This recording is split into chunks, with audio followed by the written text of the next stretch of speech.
आता ऐका, संत कोणाला म्हणायचं डोक्यात ठेवायला पाहिजे. आपल्या जगामध्ये सगळ्यात मोठी पदवी आहे संतांची. जो देवाचं कधी कधी स्मरण करतो ना, सामान्य माणूस. जो देव मिळवण्याचा प्रयत्न करतो, साधक. देवाचा ज्याला साक्षात्कार झालेला आहे, सिद्ध. देव ज्याच्या हातात आलेला आहे, संत. हरी आला हाता मग कैशी भय चिंता. एक वाक्य सांगितली. दुसरी एक व्याख्या आहे, ज्याचे 3 गेले आणि 3 आल्या. डोळे झाकून संत म्हणा. 3 गेले म्हणजे काम क्रोध गेले, दया क्षमा शांती आली, संत म्हणा त्यांना. तिसरी एक व्याख्या आहे, भक्त अधिक विरक्त अधिक मुक्त बरोबर संत. ज्याच्याकडे भक्ती आहे तो भक्त, ज्याच्याकडे ज्ञान आहे तो मुक्त, ज्याच्याकडे वैराग्य आहे तो विरक्त. भक्ती ज्ञान वैराग्य ज्याच्याकडे परिपूर्ण आहे, संत. आता अण्णांची व्याख्या. अण्णा म्हणजे जगन्नाथ पवार, एक विद्वान होऊन गेले महाराष्ट्रामध्ये. त्यांनी जगामध्ये 6 प्रकारची माणसं सांगितलेली आहेत. नंबर 1 बुडवणारे, नंबर 2 बुडलेले, नंबर 3 बुडणारे, नंबर 4 तरणारे, नंबर 5 तरलेले आणि नंबर 7 तारणारे. ऐका, बुडवणारे दुष्ट, बुडलेले मूर्ख, बुडणारे विषयी, तरणारे साधक, तरलेले ऋषीमुनी आणि तारणारे संत. अवतार तुम्हाला धराय कारण उद्धराय ना, जड जीवा किंवा महादोष. आता माझी व्याख्या आहे का शेवटची, अनुभवाने काढलेली. ज्याचं हृदय मोठं तो संत. हृदय मोठं म्हणजे आपलं हृदय एवढं छोटं आहे, माझी बायको आणि माझी मुलं बस. पप्पा सांगा कोणाचे, पप्पा माझ्या मम्मीचे. मम्मी सांगा कोणाची, मम्मी माझ्या पप्पांची. संपलं काम. हल्लीची मुलं जर आई वडिलांना विचारत नाही तर भावांना काय विचारणार बुवा. माझी बायको आणि माझी मुलं बस. संकुचित जीवन झालेलं आहे. अयम निझा परोवेती गणना लघुचेतसाम उदार चरितानाम वसुधैव कुटुंबकम. छोट्या हृदयाची माणसं. पुढे चला. एखादा चांगला सरपंच असं म्हणू शकतो, मी गावचा गाव माझा. चांगला सरपंच. चांगला नगरसेवक असं म्हणू शकतो, मी नगराचं नगर माझं. चांगला आमदार असं म्हणू शकतो, मी तालुक्याचा तालुका माझा. चांगला खासदार असं म्हणतो, मी जिल्ह्याचा जिल्हा माझा. देवेंद्रजी असं म्हणू शकतात, मी महाराष्ट्राचा महाराष्ट्र माझा. नरेंद्रजी असं म्हणतात, मी हिंदुस्थानाचा हिंदुस्थान माझा. तुकाराम महाराज म्हणतात, मी जगाचा जग माझं. जगाच्या कल्याणा संतांच्या विभूती, हा जगाच्या कल्याणा संतांच्या विभूती. देह कष्ट कष्टविती परोपकारे.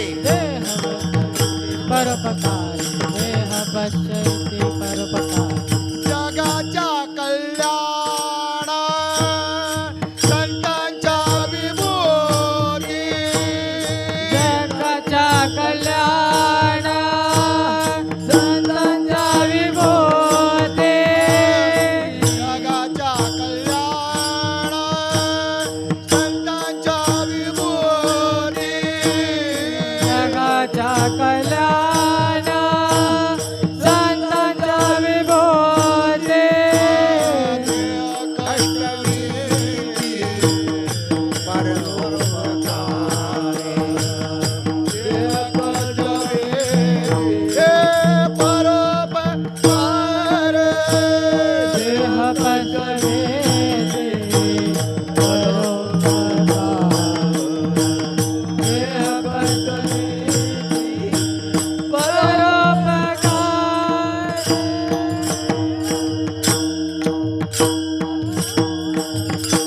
जगाच्या कल्याणा संतांच्या विभूती देह कष्टविती परोपकारे. ज्यांचा जन्म ज्यांचा अवतार जगा करताना ते संत. गाथ्यामध्ये अभंग आहेत 4092, पण एकाही अभंगामध्ये तुकारामांनी आपल्या आईवडिलाचं नाव लिहिलेलं नाही. हो, असं लिहायला पाहिजे होतं, कणकाई माझी माता आणि बोल्लोबा माझा पिता. काय बिघडलं असतं. तुकारामांच्या आईचं नाव कणकाई, वडिलांचं नाव बोल्लोबा. पण कुठल्याच अभंगामध्ये आई वडिलाचं नाव नाही, बायकोचं नाव नाही, मुलाचं नाव नाही, गावाचं नाव नाही, नाव कोणाचंच नाव नाही. मग कोणाचं नाव आहे? कृष्ण माझी माता, कृष्ण माझा पिता, बहिणी बंधू चुलता कृष्ण माझा. माय बाबा बंधुजन तूच सोयरा सज्जन. त्वमेव माताच पिता त्वमेव, त्वमेव बंधुष्य सखा त्वमेव, त्वमेव विद्या द्रविणम त्वमेव सर्व मम देवदेव. सगळी नाती देवाशी जोडलेली आहेत. मला हे सांगायचं आहे, ज्यांचा अवतार जगा करता हे विश्वची माझी घरं, ऐशी मती जयाची स्त्री की मोहनाच्या रचना आपण झाला. ते त्यांना संत डोळे झाकून संत म्हणा. आणि अशा संतांची भेट होणं ना, हे मोठं भाग्याचं लक्षण आहे. भाग्यवंत म्हणत नाही, भाग्यवंत भाग्यवंताची जोडी ते प्रमाण गेलं. भाग्यवंत म्हणून तया शरण गेले पंढरपूर. दुसरे प्रमाण आहे, ते प्रमाण आलं. भाग्यवंतायशी जोडी परवडी संतांची. वास्तविक संतांची भेट होणं हे भाग्याचं लक्षण आहे. मला वाटतं नामदेवरांचा एक अभंग आहे सोपान काकांच्या समाधीच्या प्रकरणामध्ये. पुंडलिक विस्मय बोलती, हे चौघे जण भाग्याच्या मूर्ती. यांच्या नामे जग उद्धरती, पावी विश्रांती जगाशी. हे चौघे जण भाग्यवंत. कोण भाग्यवंत? निवृत्तीनाथ, सोपान काका, मुक्ताई आणि ज्ञानेश्वर महाराज. हे चौघे भाग्याच्या मूर्ती आहेत. मला वाटतं नामदेवरायांना हे भेटले म्हणून तुकाराम महाराज नामदेवरचे अवतार असल्यामुळे ते असेल बोलतात. बुवा मी भाग्यवान आहे, मला संतांची भेट झाली. भाग्यवंतायशी जोडी परवडी संतांची. संगत मिळणं हे एवढं महत्त्वाचं नाही, पंगत मिळणं फार महत्त्वाचं. परवडी या शब्दाचा अर्थ आहे पंगत. लक्षात ठेवा, संतांची भेट होणं आणि त्यांची पंगत मिळणं हे भाग्याचं लक्षण आहे. आता याच्यामध्ये 4 कोट्या पडल्या जातात. नंबर 1, संगतही वाईट, पंगतही वाईट. नंबर 2, संगत चांगली, पंगत वाईट. नंबर 3, संगत वाईट, पंगत चांगली. आणि नंबर 4, संगतही चांगली आणि पंगतही चांगली. थोडंसं डोकं चालवलं लगेच तुमच्या लक्षात येणार. संगतही वाईट आणि पंगतही वाईट म्हणजे जर तुम्ही दारुड्याची संगत केली ना तुम्ही बेवडे होणार. जर जुगारीची संगत केली ना तुम्ही जुगारी होणार. जर चोराची संगत केली ना तुम्ही चोर होणार. बैसता चोरा पैशी तैशी होय बुद्धी, देखुण्या चिंदी मन धावे तुकाराम महाराज म्हणतात. करिता घायाळाचा संग अंगोअंग मागवी. जखमी माणसाला जर आपण आलिंगन दिलं त्याचं रक्त आपल्याला लागणार बुवा. संगतही वाईट, पंगत सुद्धा वाईट. आता दुसऱ्या प्रकारे संगत चांगली पण पंगत वाईट. ज्ञानोबरांनी याच्याकरता 2 दृष्टांत दिलेले आहेत. पाहे पा दूध पवित्र आणि गोड, पाशी त्वचेची या पदराड, ते अव्हेरून गोचिड अशुद्ध कान शिवेती का कमल कंदा आणि दरदोरी, नांदनो के एकेची घरी, परागो शेवीची भ्रमरी याला चिकरूची ओरे. ज्ञानोबराय म्हणतात नाही, गोचिड आहे ना दुधाजवळ राहतं बुवा पण रक्त पितं. संगत दुधाची पण पितं रक्त. आणि बेडूक कमलकांडाच्या खाली राहतो, ते भ्रमर घेऊन जातात श्वास, हा चिकल खातो बुवा. काय माणसं देवळाच्या बाजूला राहतात पण देवाचं मंदिर घेत नाहीत बुवा, पण दर्शन. मी आळंदीला राहतो, कधी कधी एक माणूस बोला मी ज्ञानेश्वर महाराजांच्या दर्शनाला जात नाही. म्हणजे सत्कारच करायला पाहिजे तुझा. आळंदीत राहून जर ज्ञानेश्वर महाराजांच्या दर्शनाला जात, काय किती अभागी माणूस असेल भाऊ. याला काय म्हणतात, संगत चांगली पण पंगत चांगली नाही. तिसरा प्रकार आहे संगत वाईट पण पंगत मात्र चांगली. संगत वाईट म्हणजे संगत मांस विक्रीची पण पंगत भजनाची. म्हणून संतांच्या यादीमध्ये त्याले बुवा सजन कसाया विकुला गे मात, सजन कसाया विकुला गे मात, माया सावंत्यास खुरपू लागे.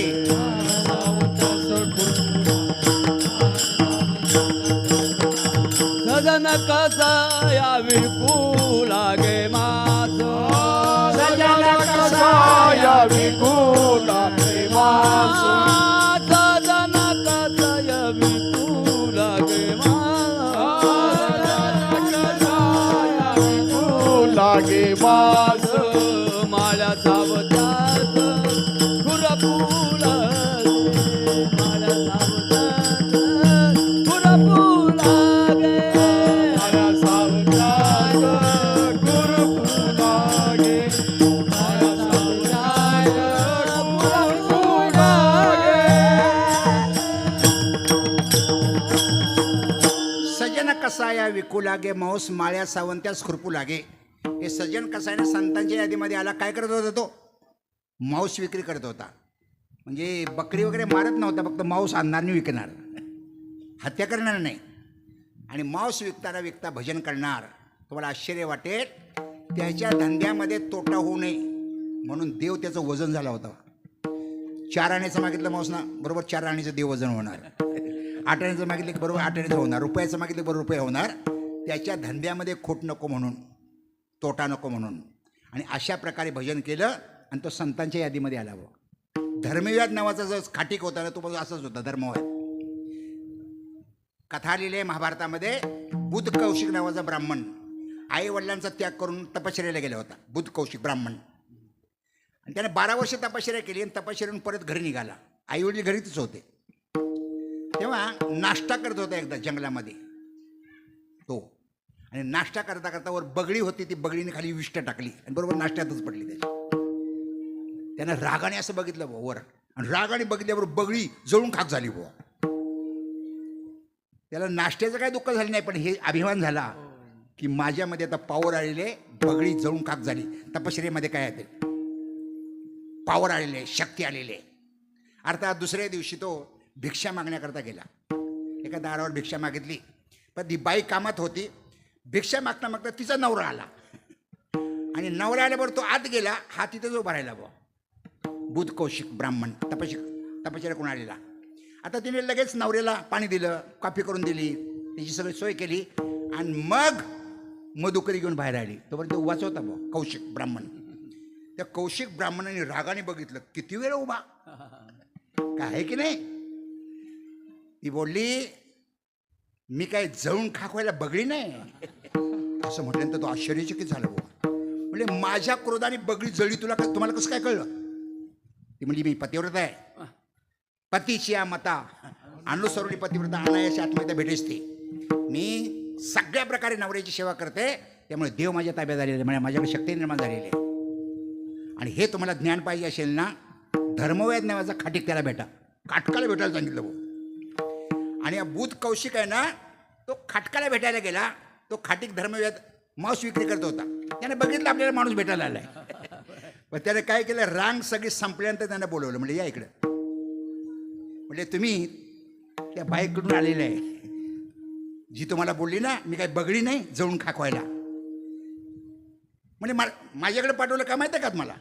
मी माझा धंदा करतो आहे, धंद्यामध्ये वजनामध्ये मी कोणाला फसवत नाही, भावामध्ये फसवत नाही, मालामध्ये फसवत नाही. प्रामाणिकपणाने मी धंदा करतो, आणि धंदा संपला की आईवडिलांची सेवा करतो, देवाचं भजन करतो. त्यामुळे ही ताकद माझ्याकडे आलेली आहे. असं म्हटल्यानंतर त्याला पश्चाताप झाला. म्हणजे तुम्ही आईवडिलांना त्यागून गेलेला आहे ना, त्यामुळे ही शक्ती आहे ना तुमच्याकडं, आईवडिलांची सेवा करा, मग शक्ती येईल. मला काय सांगायचं आहे, परमार्था करता संसाराचा त्याग करण्याची गरज नाही. जगामध्ये सगळ्यात भाग्यवान कोण, तर सगळ्यांनी गवळणीकडे हात लावलाय, बोट दाखवलेले आहे. धन्य भाग्याच्या त्या जन्मल्या संसारी, ज्यांची ध्यानी मनी नित्य काळ हरी, करिता कामकाज दृष्टी त्याच्यावरी, बोलता चालता जेविता निरंतरी हो. या गवळणी देवाला कधीच विसरले नाहीत, आणि आपला धंदा काम कधीच सोडलं नाही. म्हणून जगामध्ये त्या सर्व श्रेष्ठ ठरल्या. यथाव्रजी गोपिकानाम नारद भक्तसूत्र, नारदाने त्यांचं वर्णन केलं पाहिजे. मला हे सांगायचं आहे.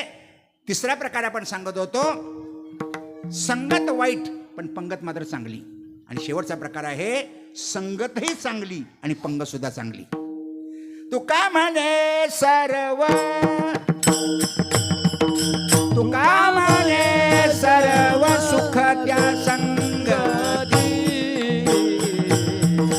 तुका म्हणे सर्व, तुका म्हणे सर्व, तुका म्हणे सर्व सुख त्या संगती, तुका म्हणे सर्व. घडल पंगती संतांची, घडल पंगती संतांची, घडल पंगती संतांची, घडल पंगती संतांची, संतांची तेथे राम नाम, तेथे राम नाम होईल श्रवण, तेथे राम नाम,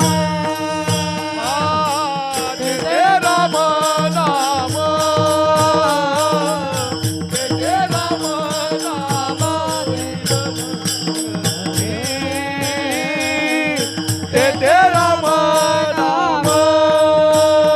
तुका म्हणे सर्व सुख त्या संगती, तुका म्हणे सर्व सुख संगती, तुका म्हणे सर्व सुख त्या संगती, तुका म्हणे सर्व सुख संगती, घडल पंगती संतांची, घडल पंगती संतांची.